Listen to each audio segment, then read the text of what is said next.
Bueno, para continuar hoy con nuestro estudio, es decir, en Primera de Juan, les pido por favor que abra su Biblia allí en capítulo 1. Estaremos considerando en primer lugar el propósito por el cual se escribió esta epístola. En Primera de Juan 1:3 leemos: lo que hemos visto y oído, eso os anunciamos, para que también vosotros tengáis comunión con nosotros, y nuestra comunión verdaderamente es con el Padre y con su Hijo Jesucristo.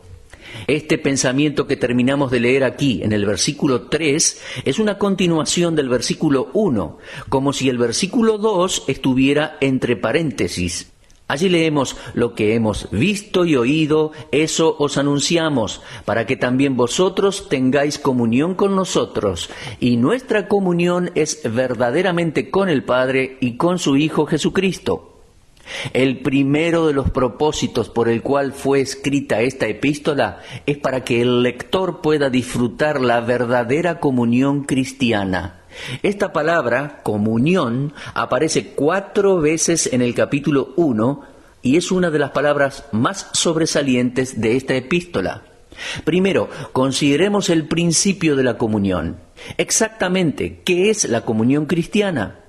En la actualidad utilizamos esta palabra para referirnos a una relación amigable o una interacción social. Pero no es esto lo que Juan tenía en mente al escribir la epístola. Juan era un hombre anciano cuando la escribió y ciertamente no pensaba en sentarse a disfrutar un momento de amistad alrededor de una taza de café o un pedazo de torta. El sentido que hoy se le da a esta palabra no era el mismo en el tiempo de los apóstoles. Las palabras utilizadas aquí sugieren la idea de compartir.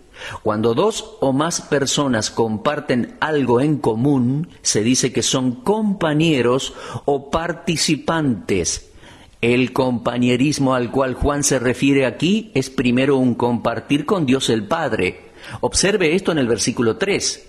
Él dice: nuestra comunión verdaderamente es con el Padre. Los hombres pueden dejar de lado sus relaciones de amistad, pero el verdadero compañerismo o comunión comienza con la amistad con Dios, una relación correcta con Dios en el Evangelio de Jesucristo.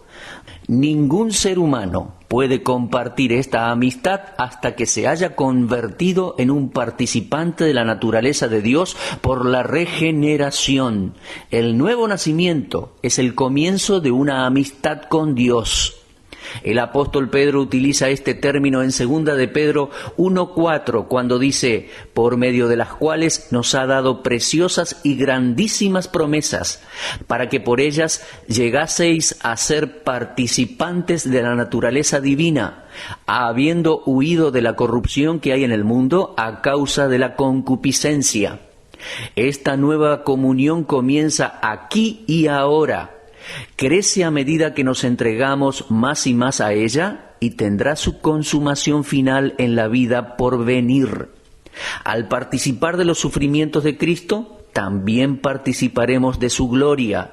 Primera de Pedro 4:13 dice: gozaos por cuanto sois participantes de los padecimientos de Cristo, para que también en la revelación de su gloria os gocéis con gran alegría. En Primera de Pedro 5:1 leemos: ruego a los ancianos que están entre vosotros, yo anciano también con ellos, y testigo de los padecimientos de Cristo, que soy también participante de la gloria que será revelada. Allí también aparece la palabra.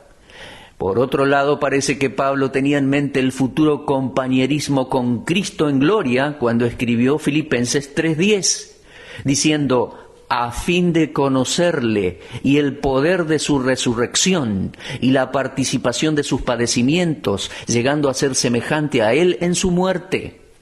Pablo sabía que aquellos santos que tomaran la cruz y que con alegría participaran de la vergüenza y los sufrimientos de Cristo, tendrían una mayor comunión con Cristo en la vida por venir. Por lo tanto, él exhortó a Timoteo en 2 Timoteo 1:8: por tanto no te avergüences de dar testimonio de nuestro Señor, ni de mí, preso suyo, sino participa de las aflicciones, es decir, comparte las aflicciones por el Evangelio según el poder de Dios. Por lo tanto, esta comunión, esta participación, este compartir, comienza con una correcta relación con Dios. Por lo tanto, el principio de la comunión cristiana está en la experiencia del nuevo nacimiento, la experiencia de nacer de nuevo. Quiero que observe que la comunión con la deidad es el íntimo compañerismo con el Padre y con el Hijo. Leo nuevamente el versículo 3 de Primera de Juan capítulo 1. Dice, lo que hemos visto y oído, eso os anunciamos, para que también vosotros tengáis comunión con nosotros. Y nuestra comunión verdaderamente es con el Padre y con su Hijo Jesucristo. En esta afirmación, el Espíritu Santo continúa su argumento por la deidad de nuestro Señor Jesucristo. Recordemos que Cristo es el Verbo eterno. Ya lo leímos ahí en Primera de Juan 1:1. Y también lo consideramos en el Evangelio de Juan, capítulo 1 y versículo 1, donde dice, en el principio era el Verbo, y el Verbo era con Dios, y el Verbo era Dios. Y sin Él, ningún hombre puede tener comunión con Dios. Los hombres pueden hablar, predicar y escribir acerca de Dios, pero es imposible tener comunión con Dios separados de su Hijo Jesucristo. Este punto se presenta con un doble énfasis a través de toda la primera epístola de Juan. Dios desea tener compañeros, amigos, pero no será con aquellos que rechazan la comunión con su Hijo. Si usted rechaza a Jesucristo, rechaza a Dios. Es imposible que una persona correctamente relacionada con Dios rechace la deidad absoluta de nuestro Señor Jesús, su muerte sacrificial seguida por su resurrección. Juan se refiere a esto cuando utiliza por única vez la frase «en el seno del Padre». Esta frase se encuentra en el Evangelio de Juan, capítulo 1 y versículo 18. En el comienzo de este Evangelio, Cristo es visto como el que está en el seno del Padre, palabra usada para expresar su relación eterna con el Padre. En Juan 1:18 leemos así, a Dios nadie le vio jamás, el unigénito Hijo que está en el seno del Padre, Él le ha dado a conocer. El seno del Padre es una frase utilizada para expresar esa relación eterna con Dios. Jesús estaba en el seno del Padre y ninguna persona puede llegar a tener una relación correcta con Dios aparte del Señor Jesucristo. Fue a esta comunión que fueron traídos los apóstoles a través de Cristo de acuerdo a Juan 1:1, la cual Juan ahora desea compartir con la iglesia, diciendo, lo que hemos visto y oído, eso os anunciamos, para que también vosotros tengáis comunión con nosotros. Así vemos que Juan desea que lo que ellos habían visto, oído y experimentado respecto a Cristo llegara a pertenecer a todos los creyentes. Él desea que nosotros también compartamos aquellas verdades profundas y experiencias preciosas de nuestro bendito Señor. Tal comunión es la mayor muestra de cristiandad. Ahora, aunque esta comunión con Dios y entre nosotros es básicamente espiritual, se extiende hasta abarcar aspectos esencialmente prácticos. Mire, estimado oyente, esta misma palabra griega, koinonia, traducida como comunión, la encontramos también en Romanos 15:26, en la palabra ofrenda, o en 2 Corintios 9:13, con la palabra contribución. La idea es la misma en estas tres palabras, comunión, ofrenda y contribución. Se refiere a compartir lo que tenemos con otros, como cuando Cristo compartió los 5 panes y los 2 peces en Juan 6:11.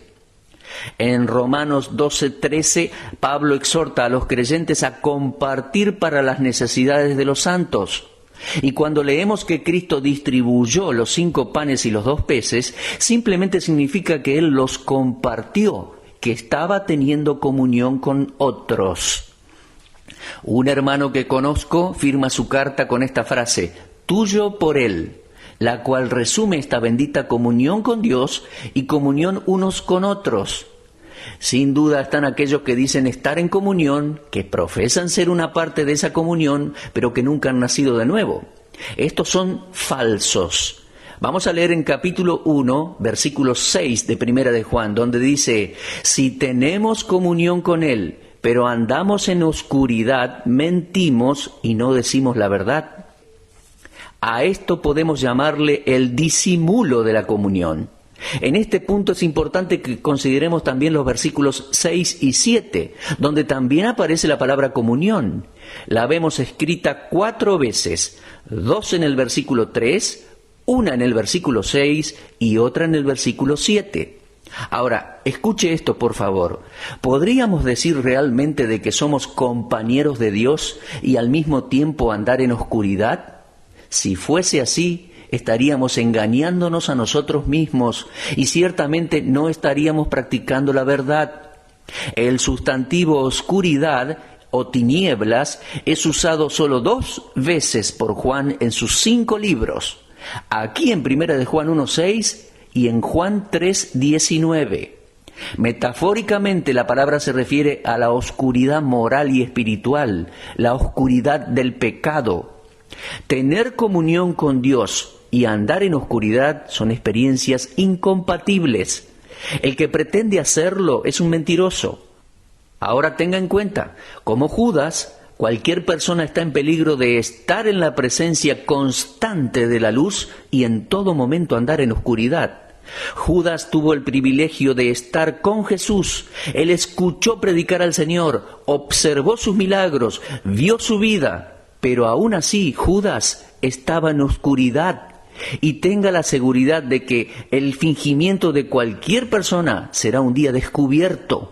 En 1 Corintios 4:5 Pablo escribió: así que no juzguéis nada antes de tiempo, hasta que venga el Señor, el cual aclarará también lo oculto de las tinieblas y manifestará las intenciones de los corazones, y entonces cada uno recibirá su alabanza de Dios.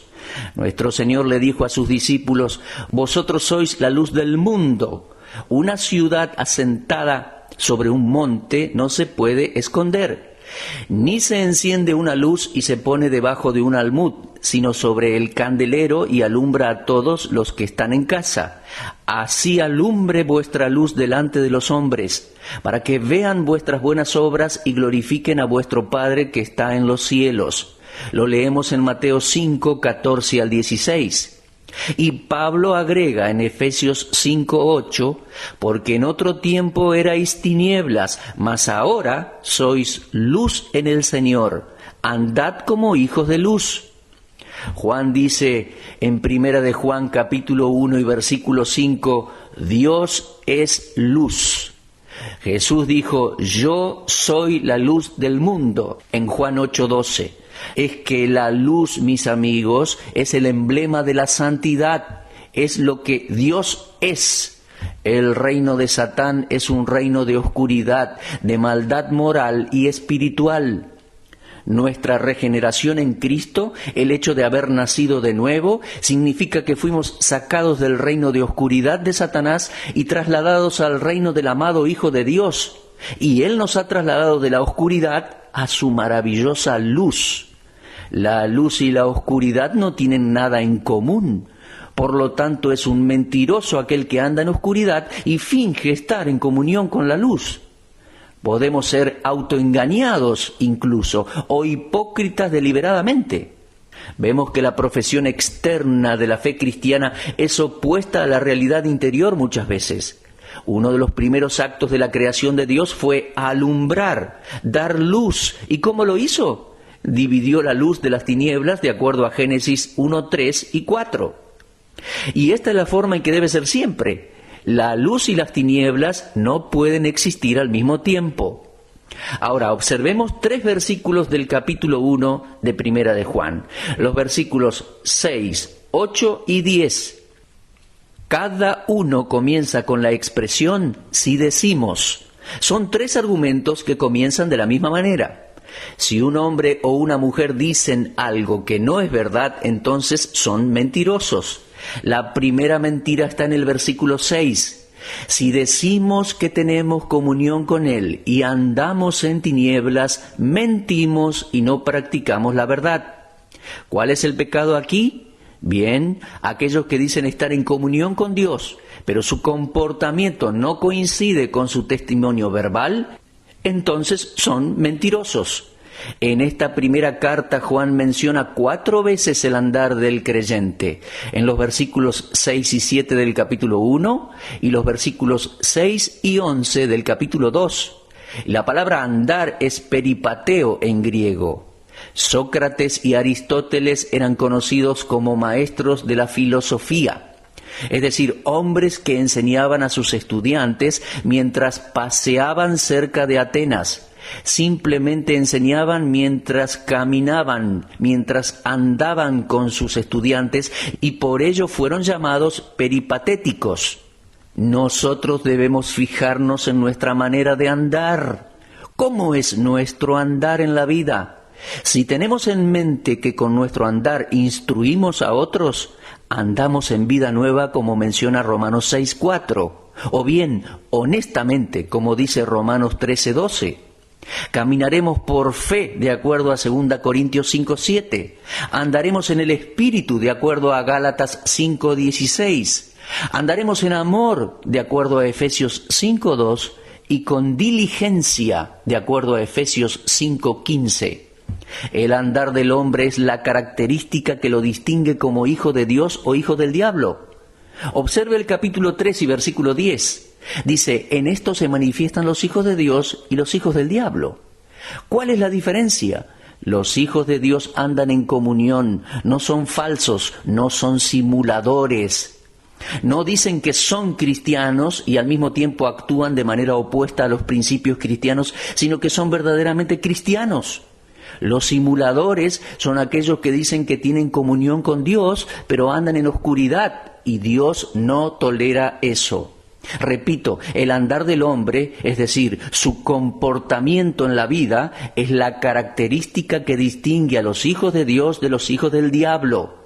Dios condena a los hipócritas. Pablo escribió respecto a eso en Tito 1:16, diciendo, a aquellos que profesan conocer a Dios, pero con los hechos lo niegan, siendo abominables y rebeldes, reprobados en cuanto a toda buena obra. Mi amigo, ¿cómo está usted delante de Dios? Yo me tengo que preguntar, ¿cómo estoy yo?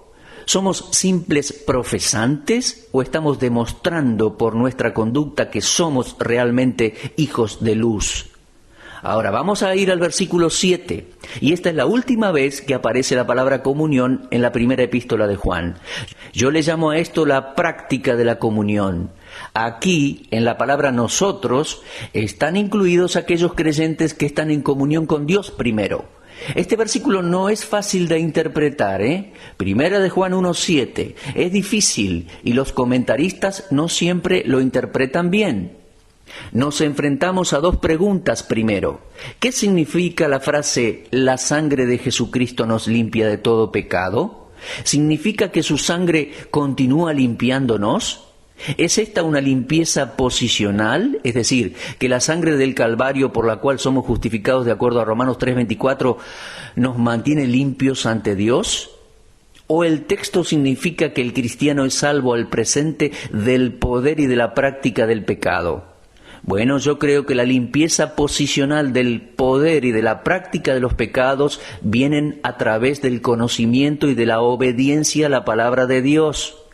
Usted recordará que el Señor Jesucristo oró en Juan 17:17 diciendo, santifícalos en tu palabra es verdad. La comunión aquí en Primera de Juan es nuestro recíproco compañerismo con Dios. Cuando andamos en la luz de la naturaleza santa de Dios y su verdad pura, entonces estamos en comunión con Él. Gracias a Dios por todos aquellos que andan a la luz de la presencia de Dios y de su palabra. No solo están en la familia cristiana, sino que también disfrutan la comunión con ella. Habiendo sido justificados una vez a través de la fe en la sangre de Cristo, ésta continúa limpiándonos de todo pecado, los de omisión, los de ignorancia y pecados que aún no hemos cometido ni han sido reconocidos como pecados. Yo creo que algunas veces pecamos y hasta no lo sabemos. No es un pecado deliberado, por lo tanto, si andamos en la luz como Él está en luz, entonces tenemos comunión unos con otros, y esta es la práctica de la comunión cristiana. La segunda pregunta nos incluye a nosotros. La palabra nosotros aparece 2 veces en el versículo 7. Dice, pero si andamos en luz, como Él está en la luz, tenemos comunión unos con otros. ¿A quién se refiere el pronombre nosotros aquí? Si andamos y tenemos, eso hace referencia a nosotros. ¿A quién se refiere? ¿Significa que los cristianos tenemos comunión unos con otros? ¿O que Dios y el cristiano tienen comunión uno con otro? Yo, Lehmann Strauss, creo que el contexto indica aquí que la comunión es entre Dios y el cristiano. En el verso 6 es la comunión con Él, es decir, con Dios. En realidad, en este versículo vemos quiénes son los que no tienen comunión con Dios, mientras que en el versículo 7 vemos quiénes son los que sí tienen comunión con Él. Ahora, es verdad que el andar de los creyentes en luz les lleva a tener comunión los unos con los otros, pero esta debe estar basada en el hecho de que están en comunión con Dios el Padre y con su Hijo, el Señor Jesucristo. Para resumir el contenido de este capítulo, vemos que la comunión, la koinonía, tiene 6 aspectos. Primero, en 2 de Pedro 1:4 es la comunión de salvación, es decir, la que comienza cuando uno se convierte. En Filipenses 2:1 se la llama la comunión del Espíritu. En realidad, la comunión de la persona salva es con el Espíritu Santo. El credo de los apóstoles dice, creo en la comunión del Espíritu Santo. Hay una comunión continua entre el Hijo de Dios y el bendito Espíritu Santo.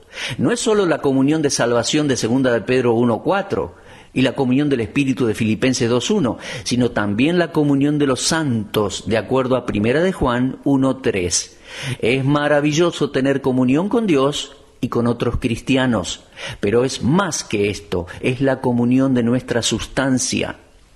Aquellos que han estado enviando su ofrenda para sostener este programa en el aire han estado teniendo comunión con nosotros. Algunos de ustedes están compartiendo con nosotros ahora. No los conocemos personalmente, pero oran por este programa. Eso es tener comunión. Nos sostienen con sus ofrendas y sus oraciones. Eso es comunión. Es la cosa más hermosa de este lado del cielo. Bueno, en nuestro próximo programa continuaremos con este estudio de 1 de Juan. Pero ahora elevemos una breve oración para cerrar el programa de hoy, para cerrar el estudio bíblico de hoy. Amado Padre, te agradecemos una vez más por el gozoso privilegio de permitirnos esparcir tu palabra.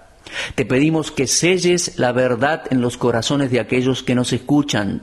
Confiamos que algunos serán salvos y que otros serán ayudados y fortalecidos por tu palabra.